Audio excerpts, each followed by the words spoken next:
O Senhor esteja convosco. Proclamação do Evangelho de Jesus Cristo segundo Mateus.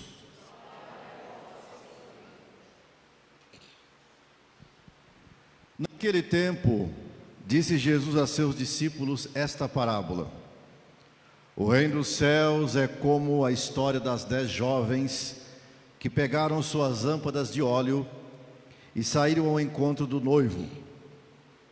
5 delas eram imprevidentes e as outras 5 eram previdentes. As imprevidentes pegaram as suas lâmpadas, mas não levaram óleo consigo.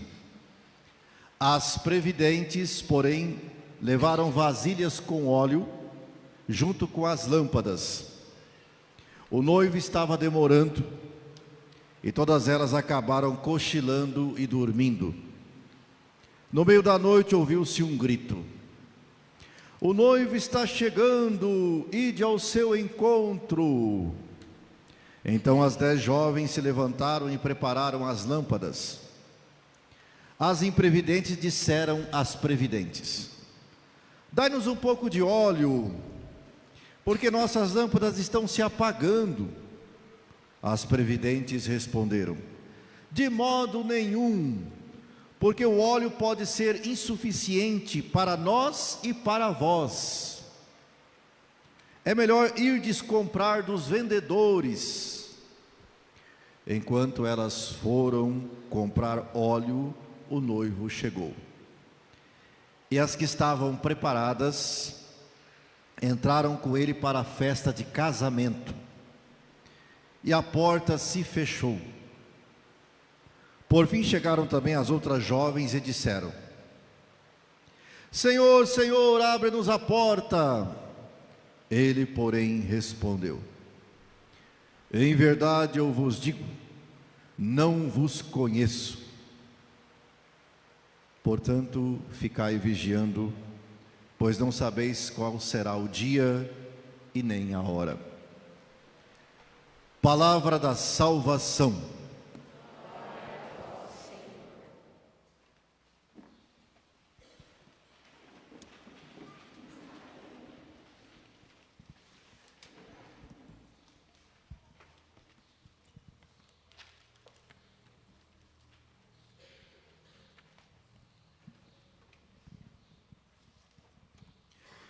Estimados irmãos e irmãs que nos acompanham pela internet, irmãos e irmãs aqui em nossa paróquia São Sebastião de Lidianópolis, nosso Senhor Jesus Cristo nos ensina hoje, neste Evangelho,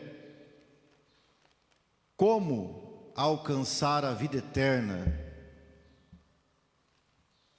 Quais são as condições para entrar no céu e viver com Ele para sempre.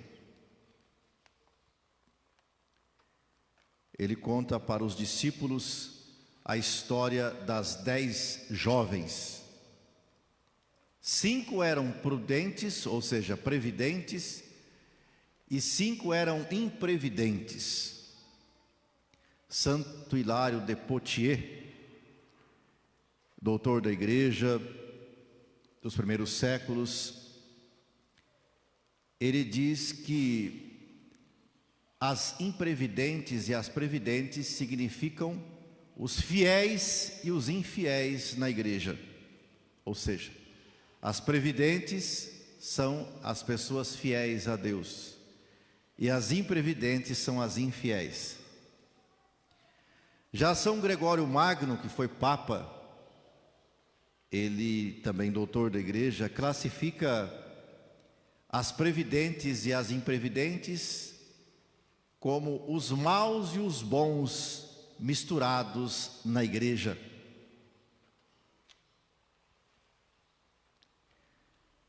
Então, todas essas 10 foram ao encontro do noivo, essas jovens. Existia uma festa de casamento e elas levaram lâmpadas com óleo. Porém, as imprevidentes não tinham óleo na lâmpada. E a gente sabe que a lamparina, que que era um objeto utilizado para iluminar na época, precisava de óleo. Mas elas foram ao encontro do noivo. E é claro que, chegando lá, o noivo demorou a aparecer para abrir as portas para elas entrarem. Então elas cochilaram, tiveram um sono bem profundo. E de repente ouve-se uma voz vindo de lá de dentro, que o noivo estava chegando, era para ir ao encontro dele. Aquelas imprevidentes que não tinham óleo na lâmpada, entraram em desespero, pedindo para aquelas previdentes que tinham óleo, dar um pouco de óleo para elas. E as previdentes disseram que não, porque se elas dessem um pouco de óleo, poderia ser insuficiente o óleo tanto para as imprevidentes como para as previdentes. E nenhuma poderia de repente participar da festa de casamento. Então as previdentes disseram às imprevidentes para irem comprar óleo com os vendedores. Enquanto essas imprevidentes estavam indo comprar óleo, o noivo chegou. Abriu a porta e as previdentes entraram para a festa de casamento. E a porta se fechou. Quando as imprevidentes voltaram com óleo, a porta estava fechada e elas, apavoradas, suplicavam para abrir a porta. Mas uma voz de dentro dizia o seguinte, a voz do noivo: não vos conheço. Elas então ficaram para fora.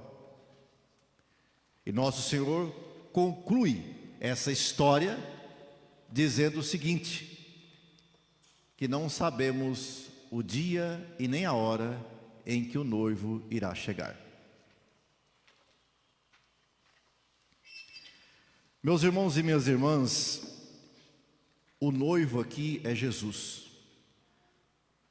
Nós somos a igreja, a noiva de Cristo.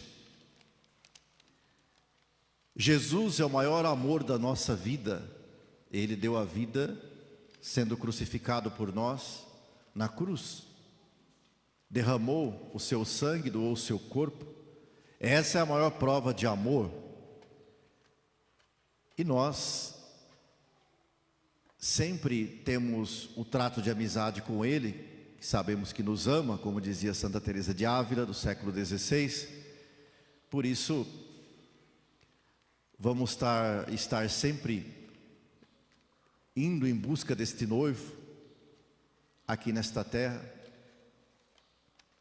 para um dia ter núpcias eternas com Ele no céu. Santo Agostinho, bispo da igreja dos primeiros séculos, também doutor, diz que o óleo que essas jovens tinham na lamparina significa a alegria das boas obras.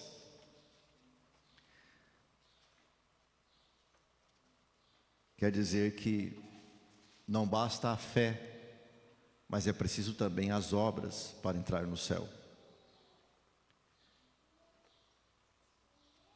São Tiago já dizia: a fé sem obras é morta. São Paulo, apóstolo aos Coríntios, da primeira carta, capítulo 13, faz o hino de amor. Posso ter a fé a ponto de transportar montanhas, conhecer as Sagradas Escrituras por completo, do começo ao fim, ter uma sabedoria sobre a Sagrada Escritura imensa, mas se eu não tenho amor, de nada adianta. Sou como um sino que só retine.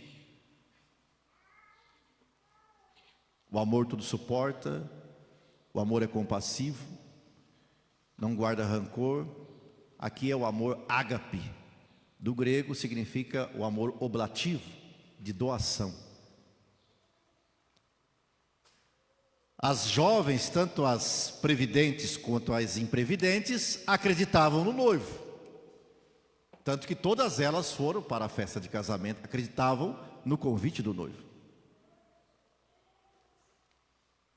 Acreditar significa ter fé. Porém,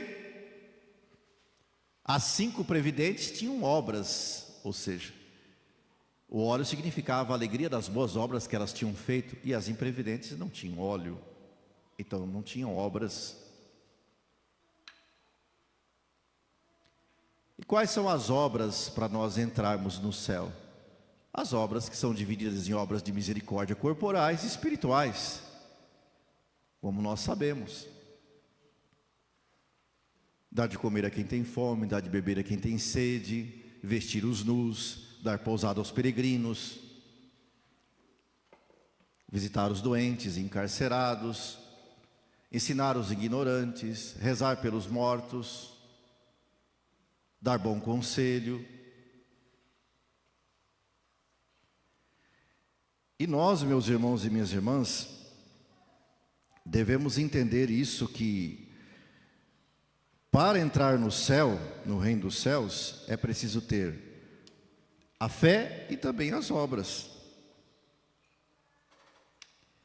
Eu não posso acreditar assim que eu já vou na missa, eu faço minhas orações em casa, eu acredito em Jesus Cristo, a intercessão dos santos e Nossa Senhora, e eu já estou salvo, está garantida a minha salvação. Posso rezar 200 terços ajoelhado, fazendo penitência, mas se eu não tenho obras, de nada adianta.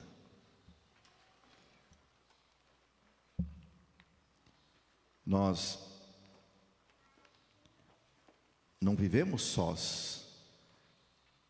Jesus Cristo deu uma família para nós, temos os nossos vizinhos, parentes, amigos, as pessoas que nós trabalhamos, e é preciso sair do lugar que nós estamos para ver se o outro está precisando de alguma coisa. Repartir o que nós temos com os outros, de material que nós temos, também o nosso tempo com as outras pessoas. Ouvir a angústia da outra pessoa é uma obra de misericórdia. Aconselhar, consolar a outra pessoa. Ainda mais nós, que não somos uma cidade como uma metrópole, que tem muros com cerca elétrica, interfone, e ninguém se conversa, não se conhece, nem o vizinho que está do lado. Nós todos aqui vivemos praticamente na roça. A diferença é que é asfaltado, tem alguns muros, mas não é uma coisa como uma metrópole, uma cidade grande. E como que pode, se eu sei que uma pessoa que mora no meu quarteirão está doente e eu não vou visitar? A pessoa morre, depois que morre, eu não sabia que estava doente.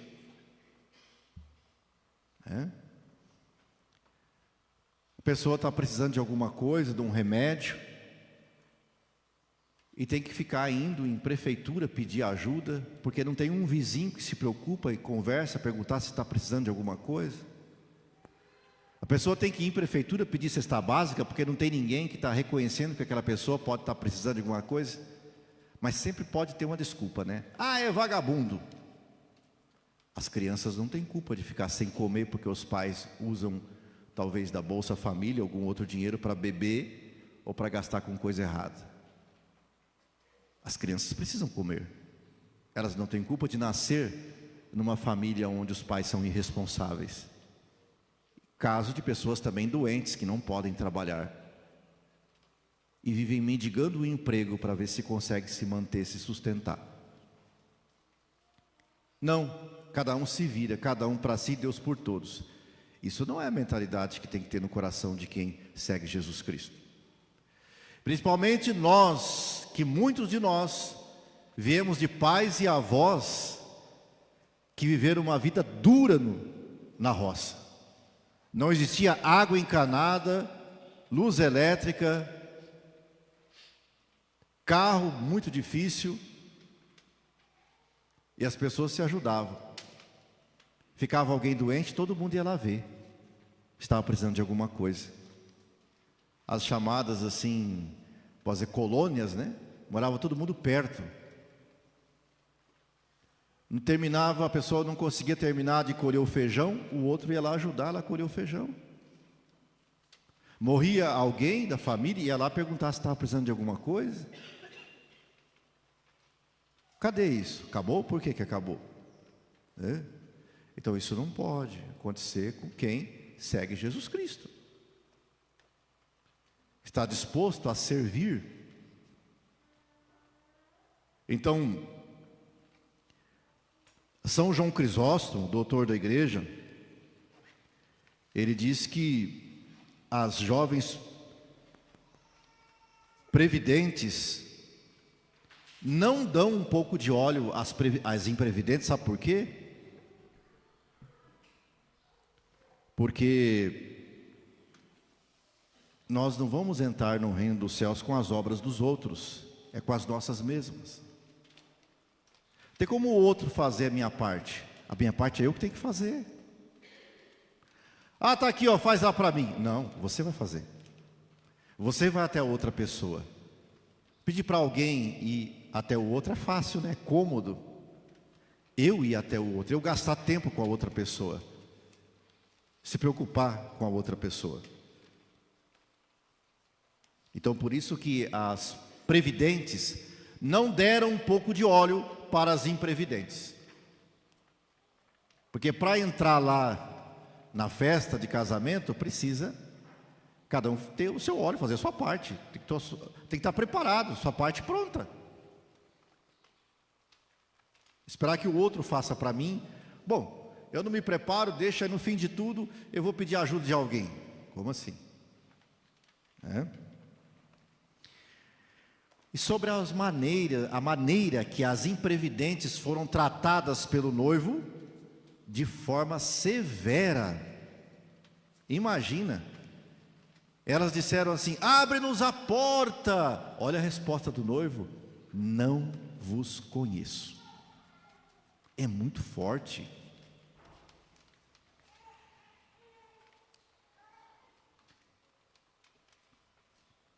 Quer dizer que aqui quem ajuda a nos refletir é São Jerônimo, também doutor da igreja. Ele diz que depois do julgamento não existe lugar para preces, súplicas e méritos de ninguém. Já foram julgadas. Pronto. Não tem como suplicar mais. Vai ficar para o lado de fora, não vai entrar. Tiveram a vida toda, o tempo todo para se preparar e não se esforçaram. Como é que as outras esforçaram? Conseguiram? As outras são melhor do que as outras 5? Não. Todas elas são humanas, têm suas dificuldades, os seus problemas. Mas é que algumas esforçam e as outras não se esforçam. Então esse negócio que todo mundo morre, vai para o céu, vira estrelinha, e Deus é mais misericordioso, que vai perdoar todo mundo depois que morrer, cuidado com isso. O próprio Cristo no Evangelho de hoje está deixando claro, que o noivo disse: não vos conheço.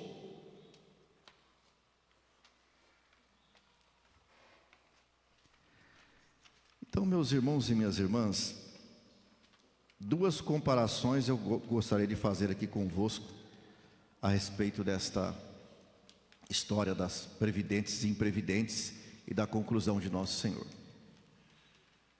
que não sabemos o dia e nem a hora que o noivo vai chegar. A primeira delas é sobre alimentação em um jantar, ou num almoço, numa festa. Geralmente em alguns lugares tem um aperitivo antes, né? E depois tem um banquete. Aperitivo, primeiro tem ali, de repente, uma dose de uma bebida, tem uma azeitona, um queijo, alguma coisa. para abrir o apetite, não é? Mas ainda não é o banquete, para assanhar as lombrigas, pode-se dizer assim. E a pessoa tem um aperitivo antes do banquete, e depois vem o banquete do aperitivo. Aí tem, de repente, um churrasco, uma macarronada, a salada, e vem, não é assim? Quero comparar isto com a respeito dos sacramentos. Nós estamos nesse mundo e nós saboreamos Deus. Nós não entramos em plena posse dele ainda. Os sacramentos, a vida de oração, é um aperitivo. Nós estamos degustando do amor de Deus através da participação na Eucaristia, na confissão. Quando nós recebemos a graça do corpo e sangue de Jesus, nós estamos aqui saboreando o espiritual. Que o nosso corpo, nossos sentidos, como diz São Tomás de Aquino, também doutor da igreja, não conseguem atestar, identificar o sentido, o gosto disso. Não tem gosto, o gosto sobrenatural nós não temos essa. Nós estamos num mundo limitado. Então, é alimento espiritual para a alma nossa.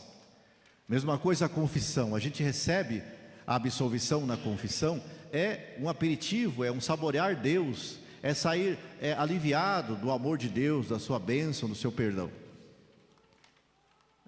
Nós ajudamos o próximo com as obras de caridade, de misericórdia corporais e espirituais. Nós estamos saboreando Deus, se doando, ajudando quem precisa, repartindo com os outros que nós temos. Isso é um saborear Deus. Isso é um aperitivo para um dia ter um banquete. Qual que é o banquete? A festa da vida eterna. Para chegar no céu então, e aí termos o banquete celeste. Porque aqui através dos sacramentos da Eucaristia, da confissão, o batismo, o crisma, obras de misericórdia, o amor ao próximo como a si mesmo, eu degustei Deus. A minha alma entrou em contato com Deus, teve uma experiência do amor de Deus, um saborear Deus. E aí no dia da morte, eu vou me apresentar diante dele, ele vai me julgar. E se eu vivi esse mundo saboreando Deus, aí eu vou então receber o banquete, que é viver com ele para sempre, não tem volta mais, eternamente. Agora, uma pessoa, uma alma que não se confessa, fica anos sem confessar, fica anos sem receber Jesus na Eucaristia, fica tempo sem ajudar o próximo. Que sabor que tem de Deus? Não tem contato nenhum com Jesus. Como é que depois do dia da morte vai olhar para Jesus? Eu quero o céu, eu quero a vida eterna. Como? Fica o tempo todo, a vida toda, trocando Jesus por outras coisas. Hoje eu não posso por causa disso, amanhã eu não posso por causa daquilo. É eu, mais eu e mais eu. Ah, não vou ajudar aquela pessoa, não, é longe de ter na casa dela. Eu ir lá ficar olhando uma pessoa na cama toda cega, ou fez necessidades na roupa, ficar escutando o lamento daquela pessoa doente. Isso daí para mim é muito horrível, isso aí. Eu não vou fazer isso não. Eu vou fazer algo que é mais cômodo, que é mais gostoso para o meu corpo. Isso daí exige renúncia, sacrifício. Não vou fazer isso não. Não vê Jesus no outro então. Aí não saboreia Deus, nunca. Não tem sabor de Deus na alma. A alma se acostumou a viver pensando no corpo. Na verdade a alma é escravinha do corpo, né? Tudo que o corpo pede eu faço. Eu não renuncio, eu não luto contra as vontades do corpo. Faço o que ele quer. Então eu não saboreio Deus. O pecado, não é pecado. O outro também lá se juntou e não casa na igreja, não tem bênção. Todo mundo está assim e é feliz também. Para que eu vou casar na igreja? Não precisa disso. É claro que você não vai entender isso se você não fazer uma experiência de fé E fé é algo que não dá para entender com o raciocínio, criatura, com a razão. Fé significa se jogar no colo de Deus e acreditar que tem a bênção dele. Não viver igual cachorro, gato, periquito, papagaio, que não precisa de bênção de Deus para se juntar. Né? Não, mas é que todo mundo faz. É que agora eu não tenho dinheiro para fazer aquela festa de arromba, para dar de comer e beber para os amigos. O que é isso?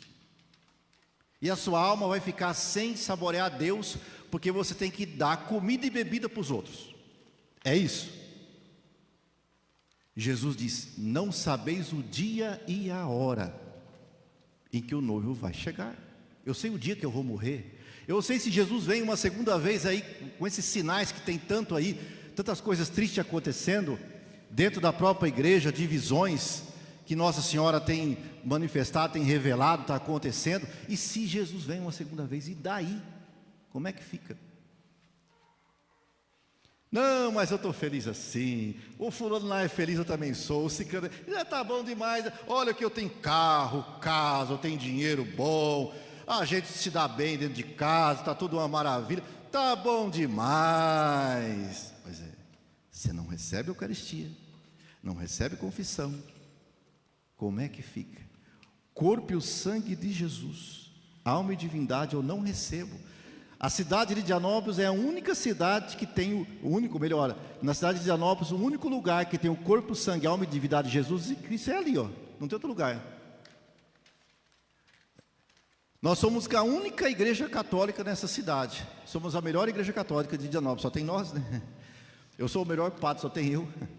Então, quer dizer, Jesus está aqui. Não, mas eu tenho outra coisa agora eu não posso. É que eu quero fazer uma coisa diferente, né? E vai protelando, e vai deixando, sabe? Como se eu sei o dia que eu vou morrer. Eu sei o que eu estou fazendo. Eu não sei o que vem fazer na igreja. Não consigo entender. Não consigo entender. Eu rezo, medito, não consigo entender. E é anos e anos do mesmo jeito. Sabe? Você vai num templo, numa mesquita, vai numa mesquita muçulmana para você ver. Eles tiram os sapatos, as sandálias. Aquele lugar é santo, uma reverência para o lugar. Vai num templo budista para ver a reverência que eles têm com o templo, o lugar de oração deles, de meditação. Vai numa sinagoga para ver a maneira dos judeus tratarem Deus. Agora nós católicos somos a única igreja fundada por Jesus. Somos os únicos que tem um Deus que derramou o sangue por amor a nós, que está na Eucaristia, e fico aí inventando manias de viver sem receber Ele. Não dá para entender, sabe? A gente faz um nó dos neurônios. E todo mundo tem primeira comunhão, crisma, batismo, fez catequese. A missa aqui não é em latim, todo mundo entende. Eu não estou aqui fazendo uma explicação em grego, em hebraico, em aramaico, em latim da palavra de Deus. O que quer? Não, todo mundo depois vai para o céu, está todo mundo salvo. Jesus é misericordioso. Agora imagina então, se eu não saboreio Ele, não busco Ele, depois eu vou falar, agora eu quero viver com o Senhor para sempre no céu. E aí? Como que fica? Como fica? Meus irmãos e minhas irmãs, muito cuidado, não se brinca com as coisas de Deus, não se mexe no que Deus inventou, né? Estejamos preparados, como diz São Paulo hoje, na primeira carta aos Tessalonicenses, capítulo 4, versículo 16 a 17. Quando o Senhor descer do céu ao som da trombeta divina, levará os que são seus. Isso vai acontecer. Ele prometeu uma segunda vez. Só que a segunda vez ele não vem mais como a primeira. Coitadinho, na primeira não tinha lugar para ele nascer, na hospedaria, judiação. Depois o rei Herodes queria matar ele, foi ter que fugir para o estrangeiro, né? E aí cresceu, começou daí na sua vida adulta a ser perseguido, Daí julgaram ele como um ladrão, sentenciaram como ladrão, crucificaram entre dois ladrões, ele se tornou um réu, o povo julgou ele, trocou ele por Barrabás, por Barrabás, não de 9 dedos, o outro, né? E aí, agora, coitado, bom, ele ressuscitou, está vivo, a segunda vinda que ele vem é como rei e juiz nas nuvens, para separar já, para levar com ele já, não tem esse negócio de coitadinho, de perseguido. Agora ele vem triunfante, a segunda vinda dele, triunfante, como juiz, nas nuvens, como diz a Sagrada Escritura. 2 mulheres estarão trabalhando, uma ficará e a outra será levada, trabalhando no moinho. É assim. Vai vir como um ladrão não avisa o dia que vem roubar a casa, vem, não. E Jesus vai vir assim. E se ele vem? E daí? Como é que fica? Livro da Sabedoria hoje, capítulo 10, versículo 12, 16. A sabedoria dá a conhecer aos que a desejam.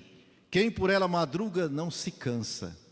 Sabedoria divina de Deus. Quem madruga pela sabedoria de Deus não se cansa.